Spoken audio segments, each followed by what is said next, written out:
Semangat pagi. Jumpa lagi dengan saya Fauzan Laya. Kali ini saya berbagi ilmu ataupun pengalaman tentang tanah gadai. Jadi tanah gadai ini telah diajukan gugatan melalui pengadilan negeri hingga putusan sampai Mahkamah Agung. Nah, ini di pengadilan negeri ini gugatan penggugat ditolak. Di pengadilan tinggi ini membatalkan putusan pengadilan negeri, atau dengan kata lain mengabulkan gugatan penggugat. Di Mahkamah Agung menolak permohonan kasasi dari pemohon kasasi. Dalam hal ini gugatan penggugat dikabulkan di pengadilan tinggi. Nah, mari kita membaca gugatan ini ya. Saya baca kepada Bapak Ibu supaya mengerti ya bagaimana duduk persoalan ya. Jadi saya tidak membaca nama para pihak, saya langsung ke duduk persoalan, yaitu bahwa sebagai dasar dan alasan gugatan penggugat terhadap tergugat adalah sebagai berikut. Bahwa penggugat mempunyai sebidang tanah pertanian seluas kurang lebih 3 kaleng bibit padi, terletak di lingkungan Desa Rumah Kabanjahe, Kecamatan Kabanjahe, Kabupaten Karo, dengan batas-batas sebagai berikut. Utara dengan tanah padi Brahmana, timur dengan sobat Brahmana, selatan dengan hutan Jumagelung, barat dengan jurang. Dan tanah tersebutlah yang menjadi objek gugatan dalam gugatan penggugat ini. Bahwa tanah terperkara tersebut telah penggugat gadaikan kepada almarhum Pak Bangkit Sembiring, yaitu ayah kandung dari tergugat, pada tanggal 27 Agustus 1981.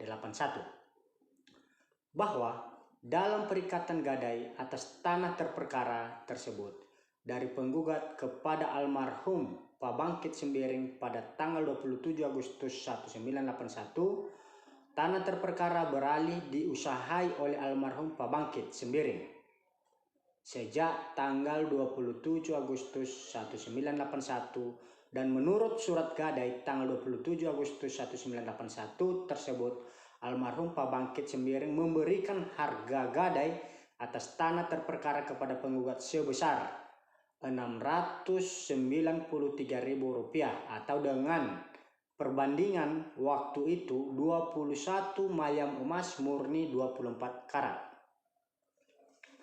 Bahwa setelah Pak Bangkit Sembiring meninggal dunia, tanah terperkara diteruskan diusahai oleh tergugat Rosmina Boru Kembaren sampai sekarang ini. Bahwa akhir-akhir ini tergugat Rosmina Boru Kembaren telah pula mengaku sebagai pemilik atas tanah terperkara dengan dalih atau dasar surat penyerahan hak milik tanah atau atau ganti rugi tanggal 30 April 1993 dari penggugat kepada tergugat Rosmina Boru Kembaren.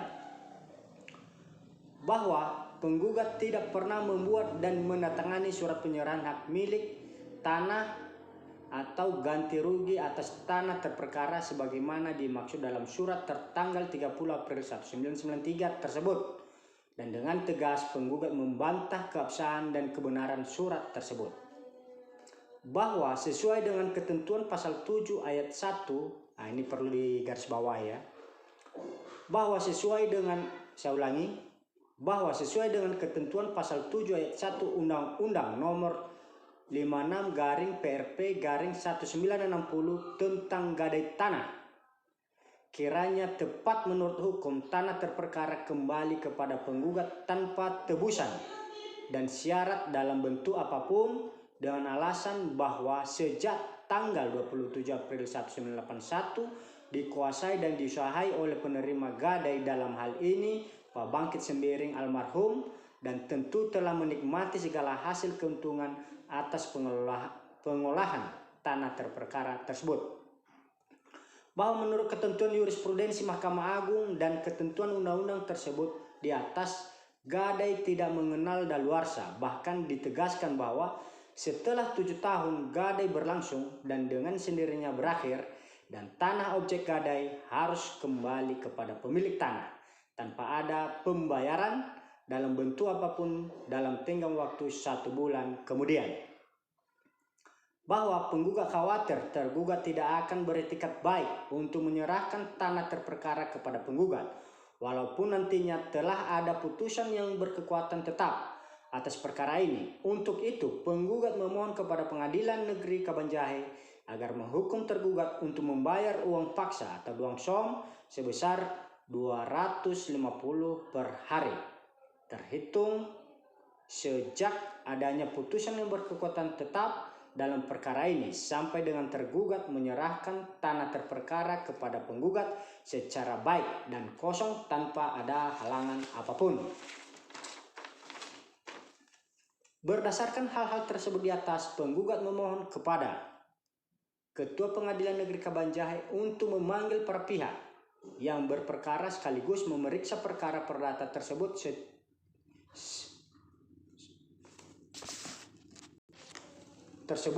serta memberikan putusan hukum sebagai berikut. Primer, mengabulkan gugatan penggugat untuk seluruhnya. 1. Menyatakan bahwa tanah terperkara adalah hak dan milik penggugat. 2.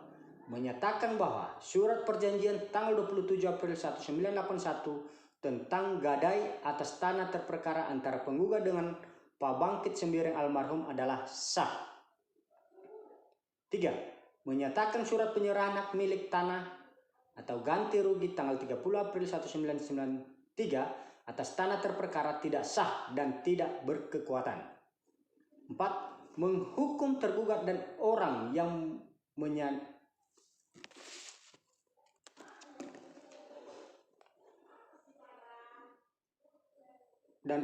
yang menyadarkan hak atas dasar perikatan gadai atas tanah terperkara dari penggugat kepada almarhum Pak Bangkit Sembiring pada tanggal 27 April 1981 beserta orang lain yang memperoleh hak dari tergugat untuk menyerahkan tanah terperkara kepada penggugat tanpa syarat apapun dalam keadaan kosong dan baik tanpa ada halangan apapun. 5. Menghukum tergugat untuk membayar uang paksa duang som kepada penggugat sebesar Rp250.000 per hari, terhitung sejak adanya putusan hukum yang berkekuatan hukum tetap atas perkara ini sampai dengan tergugat menyerahkan tanah terperkara kepada penggugat dalam keadaan baik dan kosong tanpa ada halangan apapun. 6. Menghukum tergugat untuk membayar seluruh biaya yang timbul dalam perkara ini. Subsidiar, bila mana pengadilan berpendapat lain, mohon putusan hukum yang seadil-adilnya. Nah, ini adalah duduk persoalan dari video yang saya buat. Ini buat rekan saya polisi, menantu Pak Sentosa Tarigan. Salam dari jauh, Pak. Ya. Buat rekan saya di Nias Barat ya dan di Nias Utara yang mengalami perkara yang sama ya, dan beberapa rekan-rekan yang di Sulawesi, di Jawa Barat. Ini salah satu contoh perkara tentang tanah gadai. Maksudnya gadai atas tanah. Ya, jadi kita lanjut ke putusan pengadilan negeri. Di sini gugatannya ditolak seluruhnya. Saya baca poinnya saja. Terkait pertimbangan hukumnya saya akan baca atau saya akan jelaskan di video selanjutnya ya. Ini saya langsung aja, ini kurang jelas ya. Saya baca.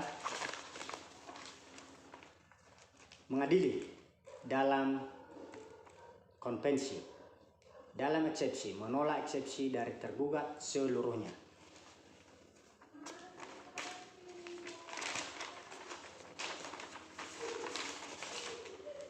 Dalam pokok perkara, menolak gugatan penggugat untuk seluruhnya.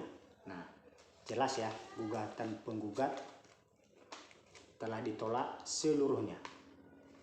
Ini di tingkat pengadilan negeri. Dalam rekonvensi, 1. Mengabulkan gugatan penggugat dalam rekonvensi atau tergugat dalam konvensi untuk seluruhnya. 2.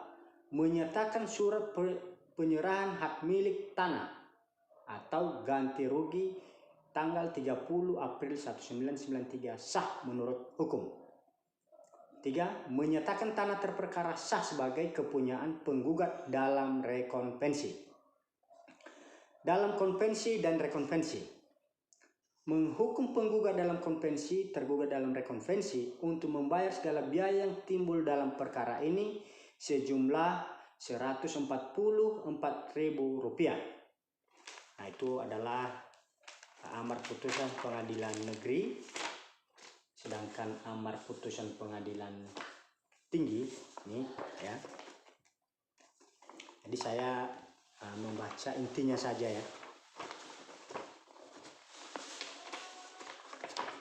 Terkait pertimbangan hukumnya saya akan membaca atau menjelaskan di video selanjutnya. Mengadili, menerima permohonan banding dari penggugat atau pembanding. 2. Membatalkan putusan pengadilan negeri Kabanjahit tanggal 17 dan seterusnya yang dimohonkan banding. Dan mengadili sendiri dalam konvensi, dalam eksepsi, menolak eksepsi tergugat seluruhnya. Dalam pokok perkara, mengabulkan gugatan penggugat untuk sebagian, yaitu 1. Menyatakan tanah terperkara adalah hak dan milik penggugat. 2. Menyatakan surat perjanjian tanggal 27 April 1981 tentang gadai atas tanah terperkara antara penggugat dengan Pak Bangkit Sembiring almarhum adalah sah. 3. Menyatakan surat penyerahan hak milik tanah atau ganti rugi tanggal 30 April 1993 atas tanah terperkara tidak sah dan tidak berkekuatan hukum. 4. Menghukum tergugat dan orang yang menyadarkan hak atas dasar perikatan gadai atas tanah terperkara dari penggugat kepada almarhum Pak Bangkit Sembiring pada tanggal 27 April 1981 beserta orang lain yang memperoleh hak dari tergugat untuk menyerahkan tanah terperkara kepada penggugat tanpa syarat apapun, dalam keadaan kosong dan baik tanpa ada halangan apapun. 5. Menghukum tergugat terbanding untuk membayar ongkos perkara yang timbul dalam kedua tingkat peradilan yang untuk tingkat banding saja dihitung sebesar Rp110.000. 6. Menolak gugatan yang selebihnya. Dalam rekonvensi, menolak gugatan penggugat rekonvensi atau tergugat dalam konvensi atas tergugat rekonvensi atau penggugat dalam konvensi untuk seluruhnya. 2. Menghukum penggugat rekonvensi atau tergugat dalam konvensi untuk membayar ongkos perkara dalam kedua tingkat peradilan ini sebesar nihil. Nah, itu adalah di tingkat banding atau pengadilan tinggi. Nah, gugatan penggugat itu dikabulkan di tingkat pengadilan tinggi atau tingkat banding. Kita lihat di putusan Mahkamah Agung atau kasasi ya. Ini saya juga membaca poin-poinnya saja. Ini ya. Mengadili, menolak permohonan kasasi dari pemohon kasasi Rosmina Borkembaren tersebut. 2. Menghukum pemohon kasasi atau tergugat untuk membayar biaya perkara dalam tingkat kasasi ini sebesar Rp500.000. Nah, itulah inti daripada perkara ini, gadai atas tanah secara teori hukum ada dasarnya dan prakteknya juga telah sesuai ya. Saya rasa itu telah sesuai antara teori hukum dengan praktek hukum. Nah, jadi itulah yang menjadi duduk persoalan dan hasil dari proses persidangan yang telah diuji di pengadilan. Oleh sebab itu, kepada rekan-rekan, Bapak Ibu, saudara-saudara dimanapun berada yang mengalami kasus yang sama, yaitu gadai atas tanah, telah jelas duduk persoalannya. Nah, bagaimana tentang pertimbangan hukumnya saya akan bahas di video selanjutnya. Nah, sekian dari saya. Mohon maaf bila ada sikap ataupun perkataan atau tingkah yang tidak sesuai di hati Bapak Ibu saudara-saudari. Saya akhiri, semoga video kali ini bermanfaat dan bisa menyelesaikan persoalan yang Bapak Ibu saudara-saudari hadapi. Untuk informasi lebih lanjut bisa menghubungi saya melalui nomor handphone ataupun WA 0813 65500 509. Saya ulangi sekali lagi, 0813 65500 509. Sekian dan terima kasih. Semangat pagi.